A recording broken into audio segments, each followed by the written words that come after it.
I thought I knew what family meant until one lie changed everything. Growing up in Phoenix, Arizona, I was Nicole, the responsible older sister, who always looked out for everyone. My cousin Madison was like the little sister I never had. At 12 years old, she would spend entire summers at our house, and I loved having her around. We would bake cookies, watch movies, and I would help her with homework. She trusted me completely, or so I thought.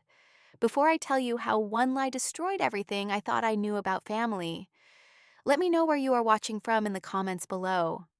Hit that like button if you have ever felt misunderstood and subscribe, because this story will show you how sometimes the people closest to you can hurt you the most. Our house in the suburbs of Phoenix was the kind of place where everyone felt welcome. Dad worked as a construction engineer, coming home each evening with dirt under his fingernails and stories about building projects around the city. Mom was a nurse at the local hospital, always ready to patch up scraped knees or listen to problems with infinite patience. We lived in a two-story house with a big backyard, where family barbecues happened every weekend during the summer months. My Aunt Linda, who was my mother's older sister, lived about 20 minutes away with her daughter Madison. Ever since Madison's father had left when she was just 5 years old, our family had stepped in to help however we could. Madison practically lived at our house during school breaks and summer vacations. Mom and Dad treated her like their own daughter, and my younger brother Tyler and I considered her our sibling. Tyler was 16 and going through his typical teenage phase of sleeping until noon and playing video games until midnight. Despite his laziness around chores, he was protective of both Madison and me. The four of us had always gotten along well, creating memories that I treasured deeply. Madison had always been a bright, cheerful kid who loved attention and praise. She was the type of child who would perform little songs and dances for the adults, always seeking approval and affection. I understood this need because losing her father at such a young age had left her craving stability and love from the family members who remained in her life. During the spring of my senior year in high school, I started noticing subtle changes in Madison's behavior. She had always been chatty and affectionate with me, but suddenly she became quiet and distant whenever we were alone together. At first, I attributed this to normal growing pains. After all, she was entering middle school and probably dealing with new social pressures and the awkwardness of adolescence. The changes became more noticeable as summer approached.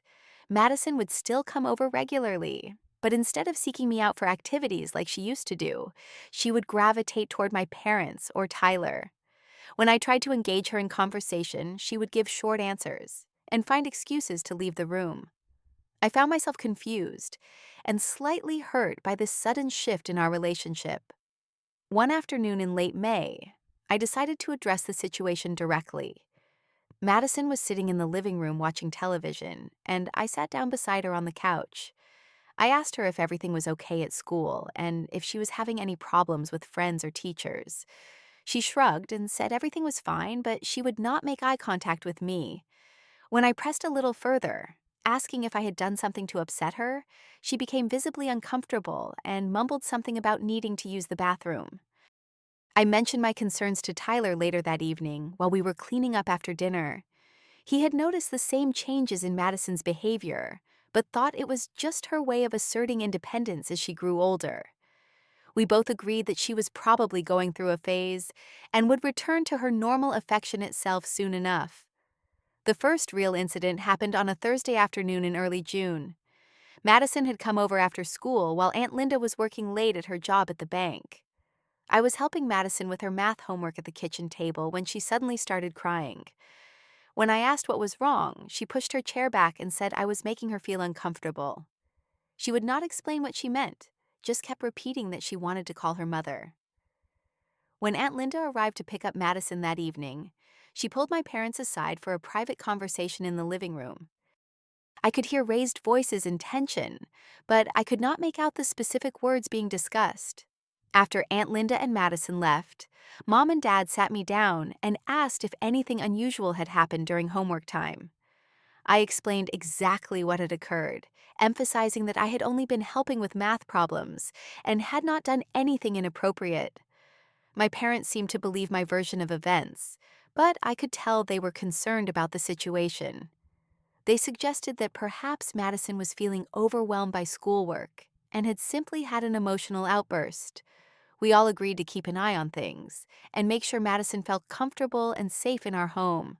However, the seed of doubt had been planted, and I could feel a subtle shift in the family dynamic that left me feeling uneasy and confused about what had really happened that afternoon. Over the next few weeks, the atmosphere in our house became increasingly tense whenever Madison visited. She continued to exhibit strange behavior, often making vague comments about feeling uncomfortable around me, without providing specific details about what was bothering her. These comments always seemed to occur when my parents or Aunt Linda were nearby, as if she wanted to ensure that adults would hear her concerns. Aunt Linda's attitude toward me began to change noticeably during this period. Where she had always been warm and friendly, treating me almost like a second daughter, she now seemed cold and distant. She would barely acknowledge me when she came to pick up Madison, and she stopped asking about my college plans and other aspects of my life that she had previously shown interest in discussing. My parents found themselves caught in an increasingly uncomfortable situation. They loved Madison and wanted to support her, but they also trusted me completely and could not understand what might be causing these problems. They began asking more questions about my interactions with Madison and started subtly monitoring our time together more closely than they ever had before. I felt like I was living under a microscope in my own home. Every conversation with Madison was scrutinized, and I began second-guessing my natural impulses to be affectionate and supportive toward my young cousin. The easy, comfortable relationship we had always shared was replaced by an awkward tension that made me feel like a stranger in my own family. The situation escalated dramatically in early July, when Madison made a much more serious accusation. She told Aunt Linda that I had touched her in ways that made her feel uncomfortable, using language that seemed far too mature for a 12-year-old girl. When Aunt Linda called my parents to report this allegation, the conversation quickly became heated and emotional. I remember sitting in my bedroom that evening, listening to the raised voices downstairs, and feeling a growing sense of panic about what was happening to my life. The accusation was completely false, but I could tell that some family members were beginning to question my innocence. The foundation of trust that had always existed in our family was cracking, and I felt powerless to stop the destruction that was unfolding around me. The next day, my parents called a family meeting to address the situation directly. Madison sat between my mother and Aunt Linda on the living room couch while I was positioned across the room in a chair by myself. The physical arrangement of the room made it clear that I was being viewed as the accused party rather than a beloved family member deserving of support and understanding. During this meeting, Madison repeated her accusations with what seemed like rehearsed precision. She described scenarios that I knew had never occurred using details that felt scripted rather than genuinely remembered. When I tried to defend myself by explaining what had actually happened, during the time she mentioned my words were met with skepticism and doubt, my parents were clearly struggling with the situation. They had raised me with love and trust, and they knew my character better than anyone. However, they also felt a responsibility to protect Madison and take her concerns seriously. The conflict between their knowledge of who I was and their desire to safeguard a vulnerable child created an impossible situation with no clear resolution. Tyler tried to support me during this meeting, but he was quickly told that his input was not needed and that this was an adult conversation. I could see the confusion and hurt in his eyes as he realized that our family was fracturing in ways that none of us had ever imagined possible. The brother who had always been my ally was being pushed aside, leaving me more isolated than I had ever felt in my entire life. By the end of that evening, it was clear that my parents had made a difficult decision. They announced that they needed time to think about the situation and determine the best course of action for everyone involved.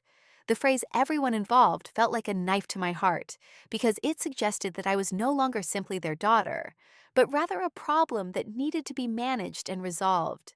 The final blow came on a sweltering July afternoon when Madison provided even more specific and damaging accusations. She claimed that I had not only touched her inappropriately, but had also threatened her to keep quiet about it. These new details were presented with a level of sophistication and emotional manipulation that seemed far beyond her years, yet the adults in my family accepted them as truth without question. My parents made the devastating decision that they could no longer have me living in the same house as Madison, who continued to visit regularly. The conversation where they told me I had to leave was the most painful experience of my entire life. Dad sat stiffly in his recliner, while Mom delivered the news with tears streaming down her face. They said they loved me, but could not risk Madison's safety and well-being. The college fund that my parents had been building for my education since I was a small child was stripped away as part of their decision. They announced that this money would now be given to Madison to help pay for therapy and counseling to deal with the trauma I had allegedly caused her. Learning that my future was being given to the person who had destroyed my present felt like the ultimate betrayal by the people who were supposed to love me unconditionally. I packed my belongings into 2 suitcases and a backpack, taking only the most essential items from the bedroom where I had lived for 19 years.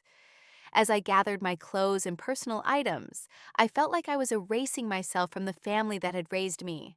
The photographs on my dresser, the awards from high school, the little mementos from family vacations. All of these things had to be left behind as reminders of a life that no longer existed. Leaving that house was the hardest thing I had ever done. Tyler hugged me goodbye in the driveway, whispering that he believed me and promising to stay in touch despite our parents' wishes. His support meant everything to me in that moment, but it also highlighted how completely isolated I had become from everyone else who had once claimed to love me. With the money I had saved from part-time jobs during high school, I was able to rent a small studio apartment in downtown Phoenix. The space was cramped and located in a neighborhood that was far from ideal, but it was all I could afford on the wages from my new job at a local coffee shop. Working 40 hours a week, serving lattes and cleaning tables, was a far cry from the college experience I had been planning. But it was the only way I could support myself. I enrolled in community college classes using financial aid and student loans, knowing that this path would take much longer than the 4-year university program I had originally planned to attend. Every day felt like a struggle to rebuild my life from nothing, while carrying the weight of false accusations that had destroyed everything I had once taken for granted. The loneliness was overwhelming during those first few months of living on my own. I had lost not only my family, but also the future I had been working toward throughout high school. Friends from school had heard rumors about why I was no longer living at home, and many of them distanced themselves, rather than risk being associated with someone who had been accused of such terrible things. However, this period of isolation also gave me time to think clearly about what had happened, and to develop a plan for proving my innocence. I began keeping detailed records of every interaction I had ever had with Madison, writing down dates, times, and circumstances to create a timeline that could be verified by others who had been present. I also started researching child psychology and the reasons why young people sometimes make false accusations. What I discovered was that children who feel neglected or overlooked often create dramatic situations to gain attention from adults. Madison had been dealing with the absence of her father and the stress of her mother working long hours to support them both. In our large, loving family, she may have felt that she needed to create a crisis to ensure that she remained the center of attention and concern. This research gave me hope that the truth would eventually come to light, but it also made me realize that I would need to be patient and strategic in how I approached the situation. Confronting Madison directly, or demanding that my family believe me, would only make me seem more guilty in their eyes. Instead, I would need to gather evidence and present it in a way that would force everyone to acknowledge the reality of what had actually happened. My breakthrough came in September, when I learned through Tyler that Madison had been caught lying about several incidents at her new middle school. teachers had documented a pattern of attention-seeking behavior and false claims designed to generate sympathy and concern from adults. This information gave me the opening I needed to begin building a case for my innocence. Through careful investigation, I discovered that Madison had been struggling with bullying at school and had been acting out at home with Aunt Linda. Rather than addressing these real problems, she had created a fictional crisis involving me that allowed her to become the center of family attention and concern. The lies had grown larger and more elaborate over time as she received the emotional support and validation she was seeking. I also learned that the school psychologist had recommended counseling for Madison due to her tendency to fabricate stories and manipulate situations for personal gain. This professional assessment provided crucial evidence that Madison had a documented history of dishonesty that predated her accusations against me. Armed with this information, I requested a family meeting that would include a neutral third party to help mediate the discussion. I contacted the school psychologist who had been working with Madison and asked if she would be willing to share her professional observations about the patterns of behavior she had documented. The meeting took place on a Saturday morning in October at the community center near our old neighborhood. My parents, Aunt Linda Madison, and the school psychologist all attended, while Tyler was allowed to participate as a witness to many of the family interactions that had occurred.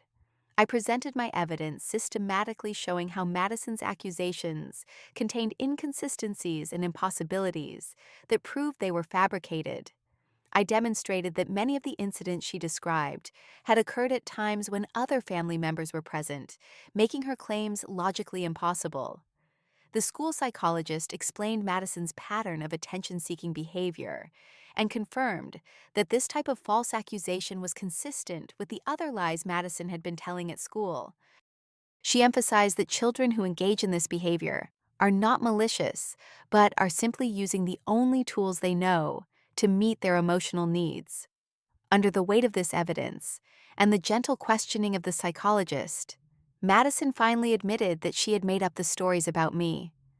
Through tears, she explained that she had wanted people to pay attention to her and care about her problems, but she had not understood how much damage her lies would cause. The silence in that room after Madison's confession was deafening. I watched my parents and Aunt Linda struggle to process the fact that they had destroyed my life based on fabricated accusations from a troubled child. The apologies that followed felt hollow and inadequate compared to the months of pain and isolation I had endured. My parents immediately offered to welcome me back home and restore my college fund, but I declined their offer. The experience of living independently had taught me that I was stronger and more capable than I had ever realized.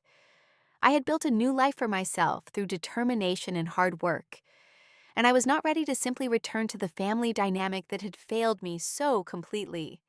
Instead, I continued living in my apartment and attending community college, where I excelled academically and earned a scholarship to transfer to Arizona State University.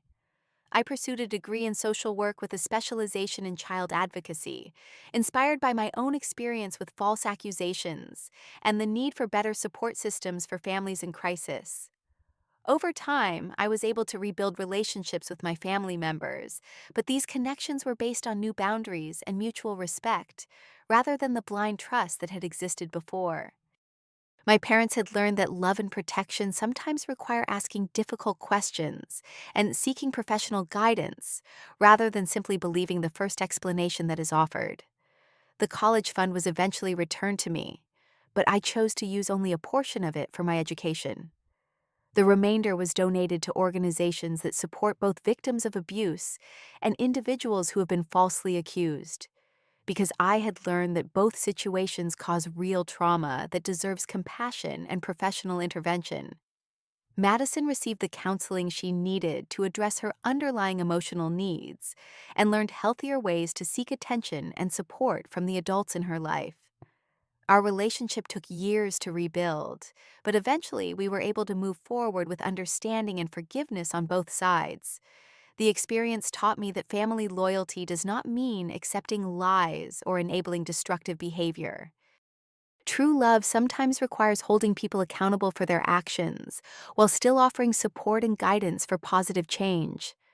I learned that my worth as a person is not determined by whether others believe me, but by my commitment to truth and integrity, even when doing the right thing comes at a tremendous personal cost. Sometimes the worst betrayals teach us our greatest strengths. I learned that my worth is not determined by whether people believe me, but by whether I believe in myself. And sometimes you have to lose everything to discover who you really are. Have you ever been falsely accused of something you did not do? How did you handle the situation when people you trusted turned against you? Share your thoughts in the comments below, because your story might help someone else who is going through a similar experience. If this story resonated with you, please hit the like button and subscribe for more real-life experiences about overcoming family challenges and finding your inner strength. Share this video with anyone who might need to hear that it is possible to rebuild your life after betrayal, and that the truth always finds a way to surface when you refuse to give up fighting for it. Thank you for listening to my story, and remember that your character is defined not by what others say about you, but by how you respond when life tests your resilience and determination.